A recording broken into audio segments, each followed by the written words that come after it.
Ada sebuah fenomena kesehatan yang saat ini menurut saya ada yang janggal menurut saya. Bapak perhatikan sekarang.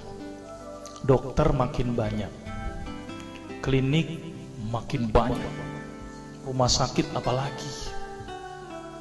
Seharusnya dokter semakin banyak, orang sehat harus gimana? Harus banyak. Tapi apa kenyataan pada saat ini? Dokter banyak, klinik banyak, rumah sakit banyak, orang sakit banyak. Ini yang salah siapa nih Pak? Dokternya atau pasiennya Pak? Karena saya dokter, saya salahin pasiennya. Ternyata pasien itu makhluk yang pasrah menurut saya. Semua yang diresepkan dokter ditelan itu tanpa mereka tahu apa ya obat yang mereka minum. Ini yang menurut saya cukup menggelitik. Ini ada apa di sini? Kenapa kok umat Islam sekarang ini berbeda dengan zaman Rasulullah pada waktu itu?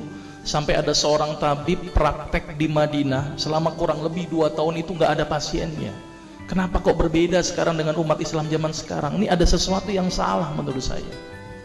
Kita nggak usah jauh-jauh masalah kesehatan, masalah keseharian kita saja. Itu ternyata sudah terjadi perbedaan yang luar biasa yang berhubungan dengan masalah kesehatan. Contoh, saya contohkan. Makan sehari berapa kali? 3 kali ya, katanya 3 kali. Padahal nih ada yang mengatakan bahwa makan sebelum lapar, berhenti sebelum kenyang. Berapa kali berarti? Tidak 3 kali, terserah perut. Jadi patokan 3 kali sebenarnya dalam Islam itu tidak ada sebenarnya. Ada sesuatu yang aneh. Maka itu saya sempat berpikir, ini jangan-jangan ini ada sebuah kesalahan dalam diri saya. Maka itu saya setelah lulus dokter, saya melanjutkan kuliah lagi, tapi tidak ngambil spesialis gitu ya.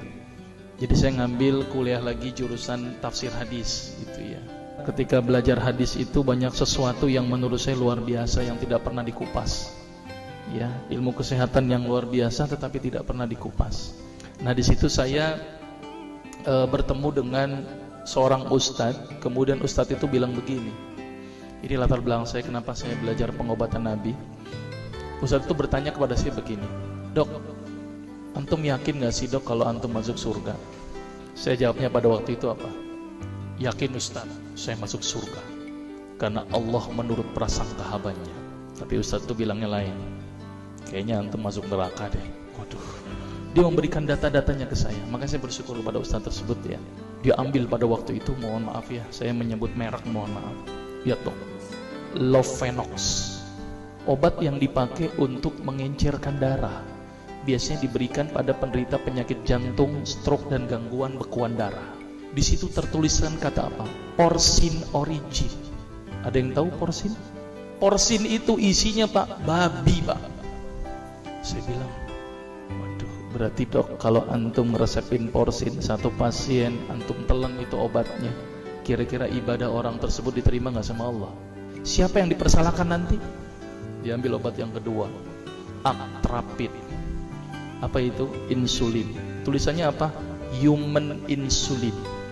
Jadi diambil dari manusia yang telah meninggal, diambil pankreasnya, insulinnya, yang menderita penyakit kanker pankreas, dibuatlah obat.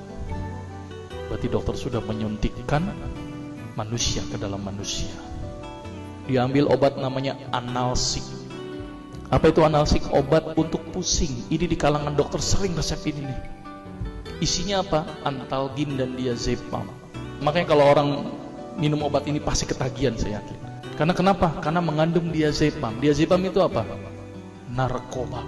Maka itu cara nyari uang paling gampang, kasih aja resepin analsik, pasti balik lagi dia. Karena kenapa? Narkobanya bikin kecanduan. Diazepam, fatwa ulama bagaimana? Haram. Diambil lagi obat batuk, kodein. Maka itu kita minum obat batuk langsung hilang batuknya karena kodein. Kodein ini ternyata derivat dari narkoba. Berarti dokter sudah resepin narkoba.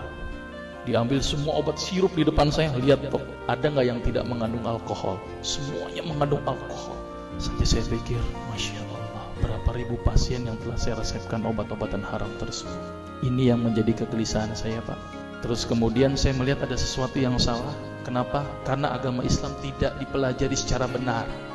Banyak umat Islam saat ini belajar akidah, belajar akhlak, belajar fikih.